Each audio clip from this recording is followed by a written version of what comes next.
या बुलेटिनमध्ये आपण बघणार आहोत राज्यातल्या, देशभरातल्या आणि जगभरातल्या सर्व महत्त्वाच्या घडामोडींचा सुपरफास्ट आढावा। विधान परिषदेचे आमदार प्रशांत परिचारक यांची बौद्धिक दिवाळखोरी पाहायला मिळाली आहे। राजकारणाची व्याख्या करताना देशाच्या जवानांचा त्यांनी अपमान केलाय। पंढरपूरच्या भोसे इथल्या सभेत त्यांनी जवानांच्या पत्नींसंदर्भात एक खळबळजनक आणि संतापजनक वक्तव्य केलंय। परिचारक हे भाजप पुरस्कृत विधान परिषदेचे अपक्ष आमदार आहेत। पंजाब मधला सैनिक तो असतो बॉर्डरवर आणि त्याची बायको इकडे बाळंती नव्हती, त्याला तारी ती तुझ्या बायकोला मुलगा झाला, वर्षभर तो काही गावाकडे गेलेला नसतो, तिथं पेढे वाटतो, लोक म्हणतात काय झालं काय झालं, ते म्हणतो मला पोरगा झाला। सगळं राजकारण। प्रशांत परिचारक हे भारतीय जनता पक्षाचे सहयोगी सदस्य आहेत। आता मला वाटतंय की भारतीय जनता पक्षाच्या अतिमुत्सदी लोकांनी आपल्या नेत्यांच्या एकदा कार्यशाळा घ्यावी। जो सैनिक भारताच्या सीमेवर जोर उदार होऊन लढतो त्याबद्दल अशा प्रकारचं वक्तव्य करणं, हीन पातळीवरचं वक्तव्य करणं हे निषेधार्ह आहे। जरा तरी म्हणजे लाज वाटली पाहिजे होती अशा प्रकारचं वक्तव्य करायला पाहिजे।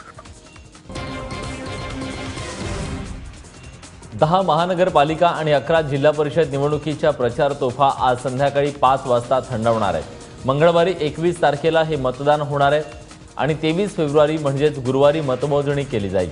मुंबई, पुणे, नाशिक, नागपूर अशा महत्त्वाच्या 10 महानगरपालिकांमध्ये हे मतदान होत असल्यानं अवघ्या महाराष्ट्राचं लक्ष याकडे लागलंय। तारखेनुसार साजरी केल्या जाणाऱ्या शिवजयंतीनिमित्त राज्यासह देश आणि विदेशातही विविध कार्यक्रमांचं आयोजन करण्यात आलंय। राज्यात सध्या निवडणुकीची धामधूम सुरू आहे। शिवनेरी किल्ल्यावर मुख्यमंत्री देवेंद्र फडणवीस यांच्या हस्ते शासकीय पूजा सकाळी 10 वाजता होणार आहे, तर राज्यभरात विविध संघटनांकडून मिरवणुका, रॅलीचं आयोजन करण्यात आलंय। उद्धव आणि आदित्य ठाकरे यांची फक्त लेना बँक आहे, देना बँक नाही, अशा शब्दात मुख्यमंत्र्यांनी नाशिकच्या सभेत शिवसेनेवर हल्लाबोल चढवलाय। भाजप ही विकासाची बँक आहे, याच बँकेत आपल्या मतांची गुंतवणूक करा, असं आवाहनही मुख्यमंत्र्यांनी यावेळी केलं। मुख्यमंत्र्यांच्या या वक्तव्याचं उद्धव ठाकरे यांनी मुंबईच्या सभेत समाचार घेतला। भरगच्च सभा ही आमची बँक आहे, तुम्हाला जनतेशी ना लेना ना देना, असं म्हणत उद्धव ठाकरेंनी मुख्यमंत्र्यांच्या टीकेला उत्तर दिलं। एक बँक आहे उद्धव ठाकरेंची, आदित्य ठाकरेंची, ती लेना बँक आहे, देना बँक नाही आहे। त्यांना देणं समजतच नाही, लेणंच समजतं। तिसरी बँक आहे, जी बँक आहे सन्माननीय राज ठाकरेंची। या बँकेची अवस्था काय आहे? हेड ऑफिस कृष्णकुंज, आमची कुठेही शाखा उरलेली नाही। आजच ते म्हणाले कुठेतरी की उद्धव ठाकरे आणि आदित्य ठाकरे यांची लेना बँक आहे, देना बँकच नाही। पण आमची बँक अशी गच्च भरले, तुमच्यासारखी रिकाम्या खुर्चींची नाहीये। तुम्हाला ना लेना ना देना, नो ऍक्सिस बँक, आतच जाऊ शकत नाही। नाशिकमध्ये राज ठाकरेंनी केलेल्या नकलींचा मुख्यमंत्र्यांनी यथेच्छ समाचार घेतला। राज ठाकरेंनी यांनी 5 वर्षात नाशिकमध्ये केवळ नक्कल केली, विकास कामे केली नाही। त्यामुळे निवडणुकीनंतर राज ठाकरेंकडे केवळ नकला करण्याचंच काम शिल्लक राहणार असल्याची बोचरी टीका मुख्यमंत्र्यांनी केली आहे। तर मुख्यमंत्र्यांच्या या टीकेला राज यांनी मुंबईतल्या सभेत उत्तर दिलं। तुमच्यासारखं व्यंगचित्र असेल तर मी व्यंगचित्र काढणारच, अशा शब्दात राज ठाकरेंनी पलटवार केला। या नकलाकारांना मला एवढंच सांगायचं आहे, या निवडणुकीनंतर तुमच्याजवळ तेवढंच एक काम उरणार आहे। मी तुम्हाला विनंती करतो बंधू भगिनींनो, आता निवडणुकीनंतर त्यांना काम उरणार नाही आहे। किमान गणेशोत्सवात तरी त्यांना नक्कल करण्याकरता या ठिकाणी बोलवा, ही मी तुम्हाला विनंती करण्याकरता आलो आहे। महाराष्ट्र राज्याचे म्हटलं मुख्यमंत्री भाजप कुमार थापाडे यांची जी उद्या सभा आहे, इतकं बोचलं, इतकं लागलं त्याला, इतकं लागलं, काय बोलले असतील? आणि म्हणे मला नाशिक मी म्हणे दत्तक घेणार आहे। कोण बोललं? मुख्यमंत्री दत्तक घेणार। मुळात ह्यांना पंतप्रधान मोदींनी दत्तक घेतलंय, हे नाशिक दत्तक घेणार अजून। मुंबईतील शेवटच्या सभेत राज आणि उद्धव ठाकरे यांनी एकमेकांवर जोरदार टीकास्त्र सोडलंय. बाळासाहेब ठाकरे यांच्या स्मारकाच्या नावाखाली शिवसेनेचा मुंबईतील महापौर बंगल्यावर डोळा आहे असा आरोप राज ठाकरेंनी शिवसेनेवर केला.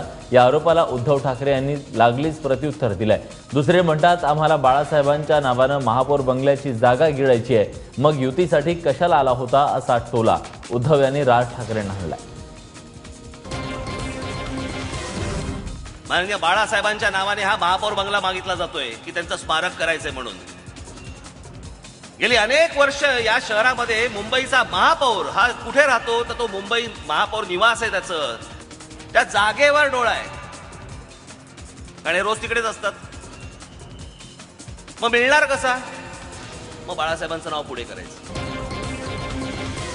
आज आपल्यावरती जे टीका करतायत, ज्यांना आपल्याबरोबर युती करायची होती असे हे आणि दुसरे पण आहेत, त्यांना आता असं वाटतं की महापौर बंगला यांना गिळायचं आहे.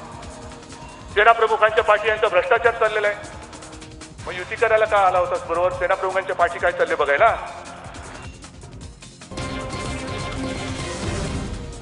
पुण्यातील सभेत गर्दीच नसल्यानं सभाच गुंडाळण्याची नामुष्की मुख्यमंत्री देवेंद्र फडणवीस यांच्यावर ओढावली.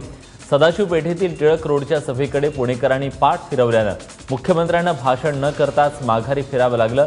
मुख्यमंत्री 15 मिनिटं स्टेजच्या बाजूलाच खाली थांबले होते आणि या सभेला गर्दी नसल्याचं पाहून मुख्यमंत्र्यांनी समन्वयाचं कारण देत सभा रद्द करत असल्याचं ट्विट केलं. पुण्यात गर्दी नसल्यामुळे उद्धव ठाकरे, राज ठाकरे आणि शरद पवारांनी मुख्यमंत्र्यांवर टीकास्त्र सोडलंय. एक सभेला मी गेलो आणि त्या ठिकाणी थोडंसं कन्फ्युजन झालं. 4 वाजताची सभा अनाऊन्स केली, आम्हाला 2:30ची सांगितली, 1:45ची बातमी छापली आणि त्यातनं ती सभा मला रद्द करावी लागली. तर काही लोकांना असं मनातनं उकळ्या फुटल्या. त्यांना मी सांगतो, एखादी सभा रद्द झाली तरी समजू नका, कारण लोकांच्या मनामध्ये आम्ही आहोत आणि लोकांनी तुम्हाला रद्द करायचं ठरवलंय. त्यामुळे आम्ही सभा घेऊ किंवा नाही घेऊ, जनता आमच्या पाठीशी आहे. दुपारी पुण्याची सभा पाहिली, पारदर्शक सभा. खुर्च्यांवरती माणसंच बसलेली पण दिसतच नव्हती. मुख्यमंत्री बाजूला होते, वाट बघितली आणि मग मुख्यमंत्री देखील पारदर्शक झाले. असं सगळं पारदर्शक कारभार. सगळ्याच्या सगळ्या खुर्च्या रिकाम्या होत्या. पण तुम्हाला वाटत असेल खुर्च्या रिकाम्या आहेत, त्या रिकाम्या नव्हत्या, माणसं बसली होती. पण कारभार पारदर्शक असल्यामुळे माणसं दिसत नव्हती. मग ती माणसं मुख्यमंत्र्यांनाही दिसली नाहीत, त्याच्यामुळे मुख्यमंत्र्यांना सभा रद्द करायला लागली. मुख्यमंत्री साहेब गेले सभेच्या ठिकाणी, व्यासपीठावर आले नाहीत, खाली थांबले. आत्ता येईल, मग येईल, मग येईल, आत्ता येईल. 5 मिनिटं झाली, 10 मिनिटं झाली, 15 मिनिटं झाली. सांगितलं बापतांना, कुणी आलंच तर तुम्ही बोला, मी जातो.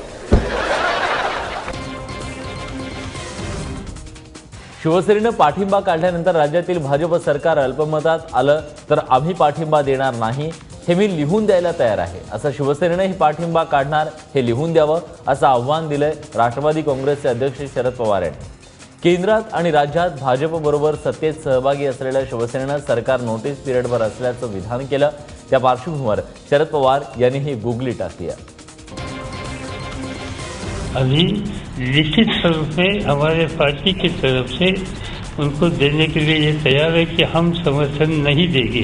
उन्होंने भी ऐसा ही खत तैयार करिए और उन्होंने हमारा समर्थन नहीं है ऐसा खत लिखकर राज्यपाल जी को दीजिए और इसकी कॉपी आपको सर्कुलेट करें. हमें मत दे दो, आपके सर्कुलेट करें तो हमारा समर्थन. नाशिकमध्ये विकास कामं केली आहेत, आता लोक विकासाला मतदान करतात की पैशांना, असं वक्तव्य मनसेचे अध्यक्ष राज ठाकरेंनी केलंय. एबीपी माझाच्या कट्ट्यावर ते बोलत होते. याशिवाय भाजपसारखं राम मंदिराच्या विटा विकून मनसेनं पैसे मिळवले नाहीत असं म्हणत त्यांनी भाजपवर निशाणा साधला. सध्या पैशाचा जो वापर जो चालू आहे, याच्यानंतर मला पण बघायचं आहे की लोक ज्या वेळेला तक्रारी करत असतात 5 वर्ष आणि वेगवेगळ्या गोष्टी सांगत असतात की हे व्हायला पाहिजे, ह्या गोष्टी व्हायला पाहिजेत, हे का नाही होते, असं का नाही होते, तसं का नाही होते. मला तर बघायचं आहे की आता पैशाचा विजय होतोय का कामाचा विजय होतोय. भाजपनं मुंबई महानगरपालिकेसाठी तयार केलेली मुंबई आणि Bhajap made for each other ही जाहिरात मागे घेतली आहे. भाजपच्या जाहिरातींमध्ये कॉलेज तरुणांना घेऊन तयार झालेली भाजप आणि Mumbai made for each other ही जाहिरातीची जास्त चर्चा आहे. जाहिरातीच्या सुमार दर्जामुळे सोशल मीडियावरून टीकेचा भडीमार सुरू झाला. अखेर मुख्यमंत्र्यांनी ही जाहिरात मागे घेण्याचे आदेश दिलेत. एवढंच नाही तर मुख्यमंत्र्यांनी भाजपच्या सोशल मीडिया सेललाही खडसावल्याची माहिती मिळते. महानगरपालिका मतदानासाठी अवघे 3 दिवस बाकी असताना भाजपनं नागपूरचा जाहीरनामा प्रसिद्ध केला. 80 वर्षावरील नागरिकांना टॅक्स नाही. आतापर्यंत नियमित टॅक्स भरला नाही अशा 70 वर्षावरील नागरिकांना 50% टॅक्समध्ये सूट. तसंच नागपूर शहराला 24 तास पाणीपुरवठा, शिक्षण हब, घर टॅक्स कमी करण्याचंही आश्वासन देण्यात आलंय. आणि या जाहीरनाम्यात गेल्या 2 वर्षात राज्य आणि केंद्राच्या माध्यमातून झालेल्या विकास कामांचीही माहिती देण्यात आली आहे. मोठ्या नाट्यमय घडामोडीनंतर तामिळनाडूचे नवनिर्वाचित मुख्यमंत्री पलानीस्वामी यांना विश्वासदर्शक ठराव मंजूर करण्यात यश मिळालंय. तामिळनाडू विधानसभेत आवाजी मतदानाच्या दरम्यान 122 आमदारांनी पलानीस्वामी यांना पाठिंबा दर्शवला. त्यामुळे तामिळनाडूच्या मुख्यमंत्रीपदाच्या खुर्चीवर पलानीस्वामीच बसणार हे आता निश्चित झालंय. दरम्यान तामिळनाडू विधानसभेत डीएमकेच्या आमदारांनी मोठा गदारोळ घातला. विधानसभेतल्या खुर्च्यांची तोडफोड करण्यात आली.